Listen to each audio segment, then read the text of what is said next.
welcome to the Super Registry. On this episode, I'm going to be bringing you guys to Canada.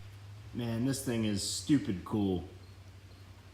There's more damn functions than I know what to do with. Change the colors. How many different colors there are. Okay, so the route we're going to take is I'm obviously flying from Minneapolis to Calgary, and then I'm going to pick up a U-Haul with the trailer, and then we're going to drive through here and then cross over into North Dakota, and that border there is where the US and Canada side of it will import through the 25-year law, and I will bring you through the process of how that's going to work. Alright guys, it's time to pick up this car. I have to go snag a U-Haul real quick with the trailer, and then I will be going to the guy's house that has the car stored for me since April, and then yeah, I'll videotape loading it up and then off to America. Okay, so we're loading up the Supra. We're in a very tight, jammed up area. I'm with Josh and his wife, girlfriend, fiance? Wife. And we're trying to use the ratchet strap method along with jacking up the front end in order to get the car on the trailer. It's coming along. It's definitely a pain in the ass. Let me switch hands here. As you can see, it's got no it's got a subframe, but it has no hubs or anything to put the wheels on. So we're kind of at a loss here. We're using a piece of plywood to slide it onto the trailer. This is the redneck method, but it's working. So yes, the trailer is crooked. Yes, we know it's not perfect. Will it get on the trailer? Yes, it will. All right, for all you guys hating, we got it on here with the $20 jack and jack stands, but she's on there. And yeah, time to go to the USA. It's definitely a pain, especially at the front with no wheels, but it's on there and that's what matters. So screw the haters. All right, so I'm driving across Canada, heading to the border. There's a place called North Portal, and that's on the Canada side, right above Portal in North Dakota. So the plan is to go there and cross the border legally, and in the meantime drive through the middle of nowhere, Canada, and kind of just hope for the best.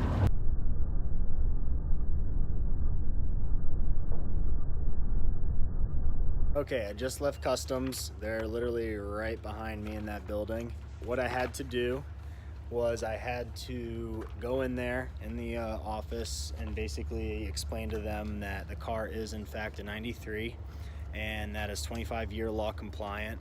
And then I had to show them where the VIN plaque is, and then I had to show them where the firewall frame stamp is, right here. And then I filled out this form. I want to show you guys in the light. This is the form, and I had to get it stamped. Basically, that's it. You just go in, you fill out the form, you show them it's 25-year law compliant, and that's it. And then I was in and out in about 10 minutes. Granted, it's close to midnight, so it's been a long journey, but I'm back in the US. The car made it legally, and that's it. So off to where I gotta go, but that is 100% how you import a JDM car into the US legally. So here she is on US soil. All right, I just got back to Wisconsin finally after that long ass drive. She's stateside. Damn, that drive sucked. It was like driving through Kansas, but for 24 hours. Don't advise that one. But yeah, she's back, she's safe. We're gonna offload her and go from there. All right, peace, guys. All right, so you guys want to know the nitty-gritty on exactly what you need to fill out in order to get across the border. So the first thing you're going to do is go to Google, and you're going to go to images and type in HS7 form. This will pop up a bunch of them. You can print out a blank one and just print it out, and then you're going to need to fill it out. The second form you will need is the EPA 3520 form. Same deal. Click on one that's blank, print it out, you'll have it on you. Alright. And then the last one is the CBP form 7501. Alright, this form you do not need to fill out before you go to customs. This one customs will give to you and you'll fill it out there and they will walk you through filling it out. But I'm going to give you an overview of all of them anyway right now. So the first one I want to start with is the HS7 form. This is the form right here, and I'll throw the links for all these forms in the YouTube video. So let's start with what you have to fill out on here. The HS7, basically the port will give you this information at the top here. Their port of entry, their customs codes, the entry number, they will give you this data. Okay. Then you will put the date, make, model of the vehicle, the year, the VIN, all self-explanatory there. You are going to be the registered importer, and then you are going to fill out the description of it. Basically, it's the vehicle. Then you're going to check off some of these boxes based on how you're importing it. And then again, you're going to be the importer, and then you're going to be the declarant, and you're going to have the importer's address, which is you, and then the declarant's address, which is your address again, and you'll be fine there. They can help you with the check boxes. They will help you fill this form out. Just make sure you have it on you because they don't always bring it up, so that is needed. I would just print it off and have it with you, and you can fill it out there. The next one that you need is the EPA 3520 form. You will do the same thing, the port code, the entry date, your customs number, I can barely read this, entry number. So these three pieces right here will be from the port that you're going through. They will give you that information. You'll put your vehicle's VIN number there. You will put the manufacturing date, which you can go to the Supra registry and you can figure out your exact manufacturing date just by looking up your frame in the database. You will put the manufacturing make, so Toyota, Japan obviously, and then Supra, and then you will put the model year, 1993. You will put your name. You're the importer. You're going to be the owner, and you're going to be the storage location. Okay, so you will fill out all three of those with your information. Yes, you'll fill it out 3 times. Super annoying. You'll sign it.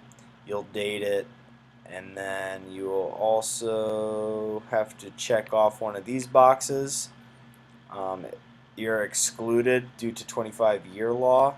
So then for these boxes, you'll check off one of them. I don't remember exactly which one it was, but again, you're EPA exempt due to the 25-year law anyway, so this form doesn't really matter.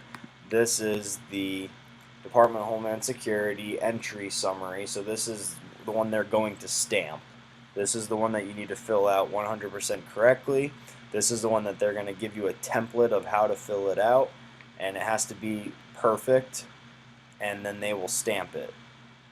So the first thing you will do is you will fill out your entry type, your entry dates, your country of origin. So for instance, I came through Canada, so they made me put an 11 here. I don't know why, but they wanted that. They wanted the port code, which they gave me. I have my entry date, my import date, my export date are all the same. The country of origin, they had me put down Canada. The port of lading, they had me just put down, or no, exporting country, they just had me put down Canada again. Then the foreign port of lading, I had 2 cars that I brought in. One they made me put Toronto, Canada. The other one they just had me leave it blank. So that is, I guess, up to you. I would just put the Canada here, and then the port of unlading is going to be wherever you're going in the U.S. Then for box 8 and 9, I put self, and then 25 right here. You're going to put your name and address in these boxes right here. This is going to be the same. You're the ultimate co-signee name and address, and you're also the importer. Okay, so you're going to throw that information in here. Then 27 is the big one. Line, you're going to put 001, and then you're going to have some kind of code right here that they're going to give you. My code for right here was 8703.23, but the other time I imported a vehicle, they had this block filled out already by the computer, basically saying that the vehicle entered the U.S. on a specific date through a specific port, and they had that all filled out where they would sign off on it and then stamp it. My other car, I put the code in here, and then I had to put the quantity, just one each. I put the value of the vehicle here. I put the 2.5% rate of import here, and then I put the total in tax that I had to pay. So 2.5% of whatever you paid is what's going to go here. Then they made me put the year, make, model, and the VIN number across. And then they made me write US EPA and DOT exempt due to age of vehicle. This vehicle originally entered the United States at the port of, and then on the date of, by the individual filing this CF 751. And then I had to put the total entered value of the car, matching the bill of sale, of course. And then I left all this stuff blank. The duty, I put the amount of money that I paid, and then the total. And then I marked off that I'm the importer. I marked off that I am obtaining to pursue and purchase the agreement, blah, blah. So just this one, Martin, right here and right here. And then I put my name, left the title blank, signed it, dated it, and then I filled in my information for the broker filer information here again. And then they stamped it right here on the one form, and then on the other form they stamped it like across here. So the most important thing is filling this out correct. Again, the one port had all this filled out already. The other port made me actually write it out in capital letters in a very specific way, saying US EPA and DOT exempt due to age of vehicle, blah, blah, blah, blah. I imported it. Alright, and then just fill out the rest of it, and that's it. They stamp you, and you pay, and off you go. You just now imported your car legally to the United States, and then you will file this along with your bill of sale, along with I would try and get a copy of the HS7 form and the EPA form, but the first car I imported, they kept these on their end, and they did not give me a copy. And then on the second time I imported, they didn't even want the HS7 form. They did not want the EPA form. They said that I was exempt due to the 25-year law and that these forms don't matter. But this form really, really does matter. This is the one that they're going to go over with you, and they're going to go inspect the vehicle. They're going to look at it, and they're going to verify the VINs are where they are, and then they're going to want some type of proof that the vehicle is in fact 25 years old. This is a little hard for JDM Supras because there is no date stamp on the plaque. It's just information about the car.